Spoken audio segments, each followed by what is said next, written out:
Obrolan. Bersama saya Van. Dan bersama saya Lian.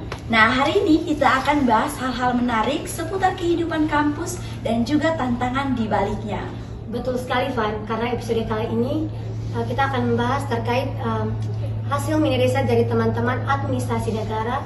Karena kemarin itu mereka baru selesai melakukan mini riset di salah satu fakultas di Universitas Nusa Cendana. Oh ya, wah keren sekali kalian sudah bisa menjadi peneliti-peneliti hebat nih. Nah, kalau begitu kita langsung saja perkenalan sama teman-teman narasumber yang kece-kece ini. Oke, sebelumnya teman-teman sapa dulu sobat-sobat Growers yang lagi nonton nih. Sapa dulu. Halo Growers. Jadi perkenalkan, nama saya Julia Selan. Saya Lori Humsibu. Saya Joy Tuan. Saya Kristinisi. Saya Karisma Widya Yulianti. Saya Marcelino Dami. Saya Gretchen Salmon, kami adalah mahasiswa semester 3 dari Prodi Administrasi Negara. Oke, tepuk tangan untuk kalian. Wah, ramai banget ya. Seperti yang sudah kita singgung di awal, kalau mereka barusan melakukan mini riset dengan topik permasalahan infrastruktur dan fasilitas di Fakultas Pertanian Universitas Nusa Cendana. Nah, topik ini diangkat karena fasilitas dan infrastruktur kampus memiliki peran penting dalam menunjang proses perkuliahan. Nah, terkadang hal-hal kecil, hal-hal sederhana itu bisa menjadi dan bisa berdampak terhadap kualitas perkuliahannya kita. Benar banget, Van. Nah, tujuan dari diskusi kita hari ini adalah untuk mengupas hasil penelitian mulai dari kondisi nyata di lapangan, kendala yang dihadapi, sampai saran-saran yang mereka kasih buat perbaikan ke depannya. Nah, oleh karena itu kita sudah hadir bersama teman-teman narasumber yang sudah kita sapa di awalnya tadi. Oke, teman-teman semua, kami ingin tahu apa sih judul mini risetnya yang sudah teman-teman buat ini. Oke, Fani dan Lian. Jadi judul mini risetnya kami itu analisis permasalahan fasilitas dan infrastruktur di Fakultas Pertanian.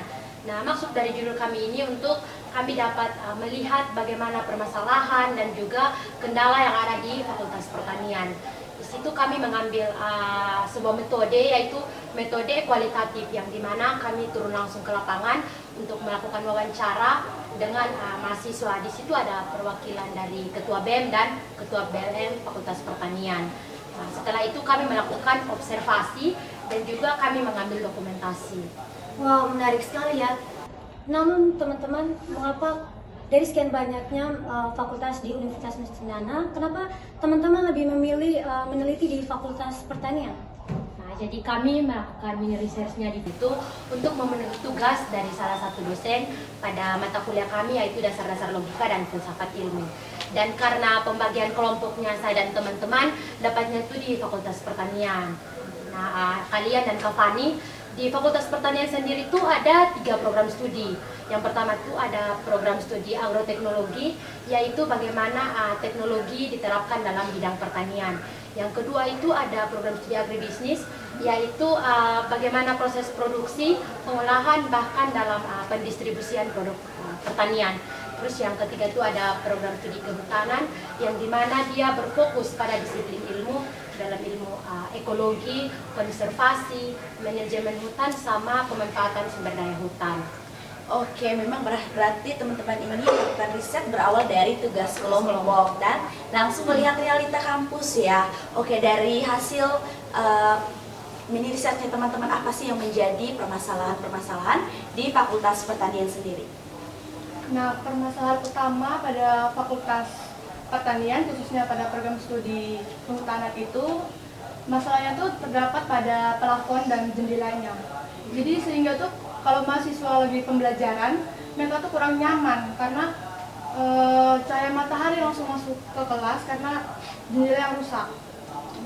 Ada juga beberapa fasilitas pendukung seperti laboratorium dan ruang kaca atau greenhouse juga memiliki banyak masalah. Tetapi laboratorium masih layak dan masih berfungsi. Cuma greenhouse-nya tuh yang rusak. Jadi mahasiswa tidak bisa melakukan praktik langsung di kampus. Padahal itu tuh adalah hal yang paling terpenting dalam pembelajaran pertanian. Oke, selain dari masalah gedung, apa lagi nih masalah? Mungkin ada masalah-masalah lain? Masalah yang kedua itu tentang lahannya. Untuk lahannya itu sudah sesuai standar pada umumnya, tetapi masih memiliki kendala pada alat-alat praktek di lapangan. Alat-alat praktek itu masih menggunakan alat-alat manual seperti pacul, pisau, parang, dan linggis, sehingga mahasiswa memiliki kendala dalam praktek di lapangan.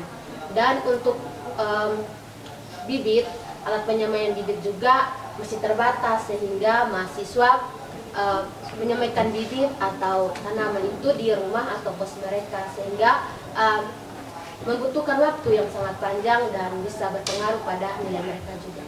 Oke, berarti itu yang masalah-masalahnya. Selain itu ada lagi?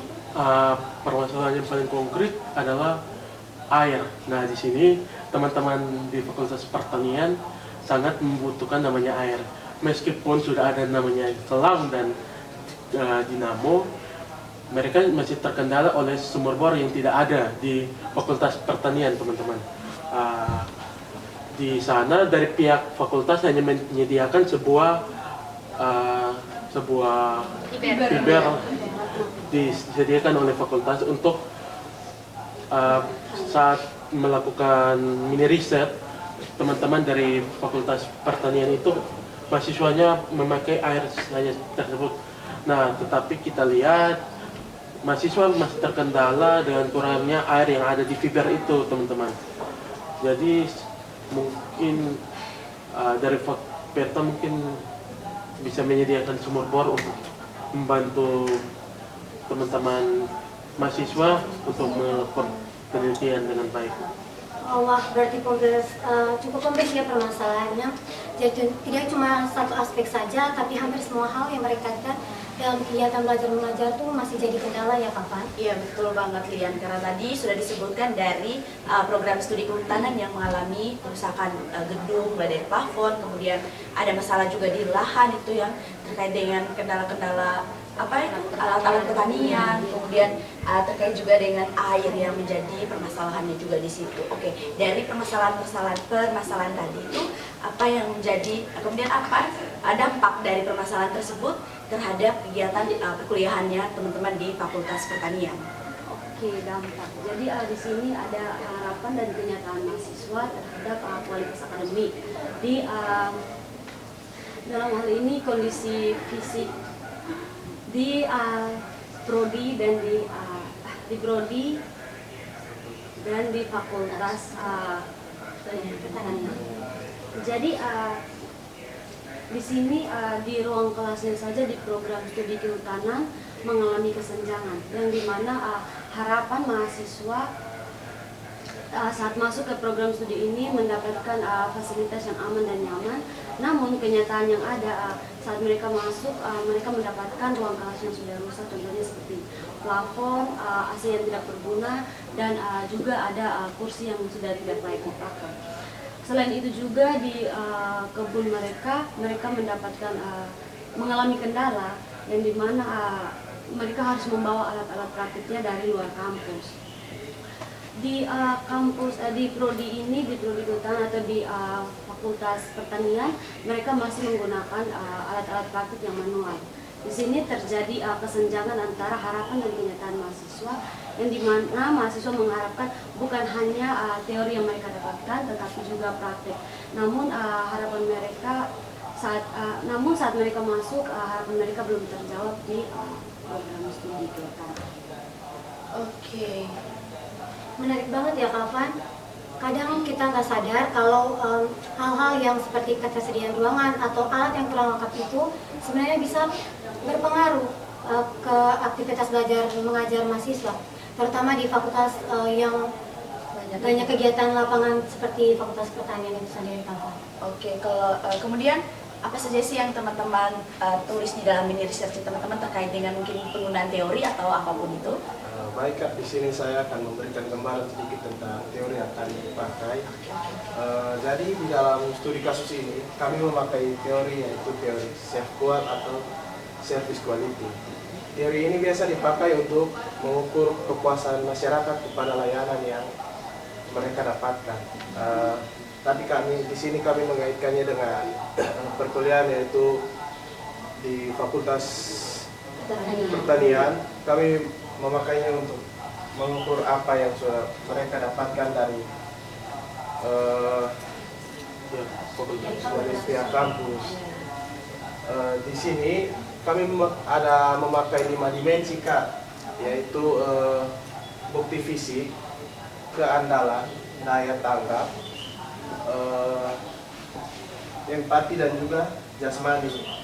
Tapi di dalam kasus ini kami hanya melihat hal-hal yang bisa dilihat, Kak, seperti yang sudah dijelaskan teman-teman tadi, yaitu laboratorium, ruang kelas, alat praktikum, dan juga keterbatasan air. Jadi di sini kami menanyakan kepada mereka itu apa yang mereka dapatkan, apakah sudah sesuai dengan yang mereka harapkan. Di situ jawaban mereka kepada kami, mereka sudah cukup puas dengan alat yang ada, cuman mereka kesusahan karena fasilitasnya yang kurang, Kak. Jadi karena itu kami memakai teori yang ada, ini yaitu self kuat. Sekian itu, Kak. Oke, berarti dari dimensi tadi teman-teman hanya mengambil dua dimensi ya dari teori service quality. Oke, dari itu bukti fisik dan juga apa tadi? Keandalan. Oke. Kemudian dari teman-teman apa saja rekomendasi untuk pihak Fakultas Pertanian terkait infrastruktur di fakultas itu sendiri? Oke, baik kalian dan Pak. Jadi di sini ada beberapa rekomendasi yang mungkin bisa dilakukan terhadap Fakultas Pertanian. Jadi yang pertama itu tadi teman-teman beberapa sudah menjelaskan terkait beberapa permasalahan yang ada di Fakultas Pertanian itu sendiri, mulai dari gedung dan juga alat-alat praktikum, kemudian laboratorium dan juga alat-alat yang dibutuhkan di sana. Nah, yang pertama mungkin yang bisa dilakukan yaitu renovasi gedung. Kenapa renovasi gedung? Karena supaya meningkatkan kenyamanan dan juga kualitas belajar mengajar antara mahasiswa dan juga dosen. Karena ini gedung ini sangat berpengaruh terhadap kualitas proses pembelajaran tersebut. Nah, kemudian yang kedua itu mungkin mengadakan alat-alat pertanian. Karena yang kita tahu bahwa di Faperta itu alat-alat pertaniannya kurang memadai, sehingga mahasiswa dan juga dosen kesulitan untuk melakukan praktikum secara langsung.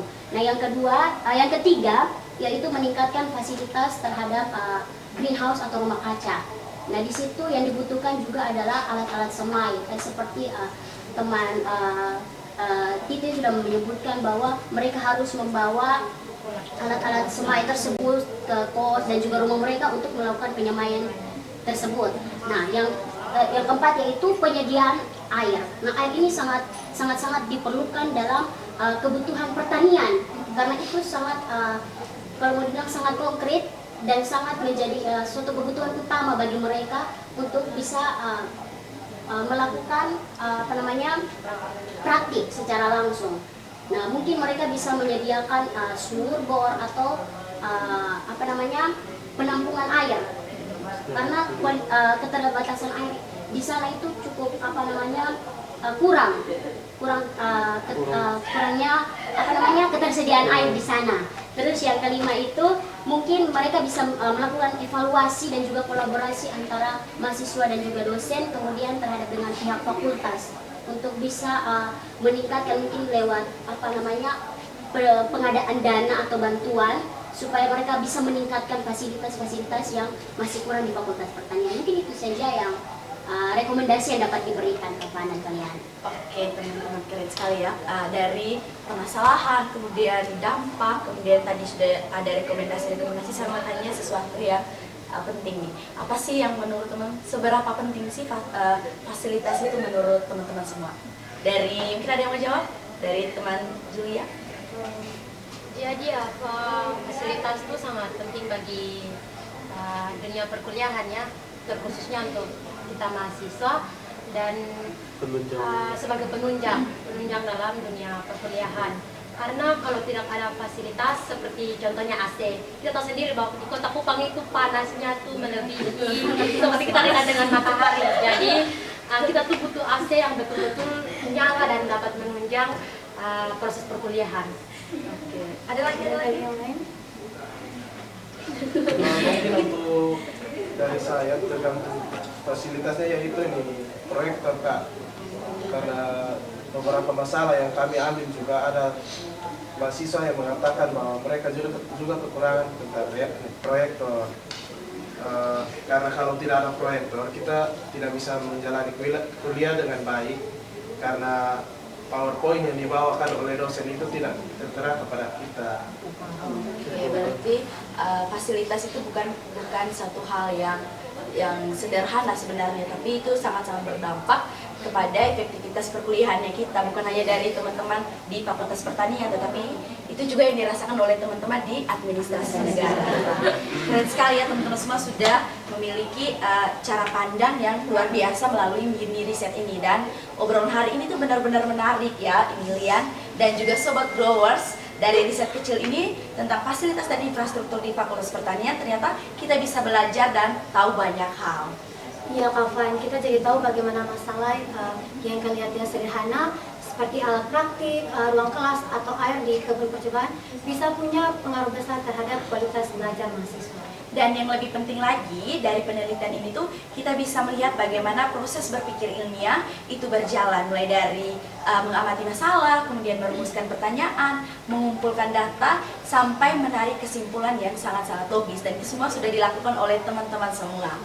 Kalau dikaitkan dengan mata kuliah dasar-dasar logika dan filsafat ilmu, riset yang teman-teman buat itu bisa jadi contoh nyata di mana ilmu pengetahuan terbentuk lewat dari proses cara berpikir yang terarah dan kritis. Dari pengalaman di lapangan, kita belajar bahwa kebenaran ilmiah tidak datang tiba-tiba, tapi harus diuji lewat observasi dan analisis kita. Setuju banget ya. Nah, semoga dari pengalaman mini riset teman-teman ini kita semua bisa semakin sadar pentingnya berpikir logis dan juga ilmiah. Nah, bukan dalam penelitian saja, tetapi kita bisa menerapkannya dalam persoalannya sehari-hari. Nah, karena filsafat ilmu mengajarkan kita untuk tidak sekedar tahu, tetapi kita bisa paham kenapa dan juga bagaimana pengetahuan itu bisa diperoleh. Terima kasih buat teman-teman narasumber yang sudah sharing banyak hal hari ini. Dan buat Sobat Growers yang sedang menonton, terima kasih. Semoga obrolannya hari ini bisa menambah wawasan sekaligus membuat kita semua semakin cinta akan berpikir ilmiah. Dan sampai jumpa di episode selanjutnya di Growcast, tempat kita Tunggu bersama lewat obrolan. Bye-bye.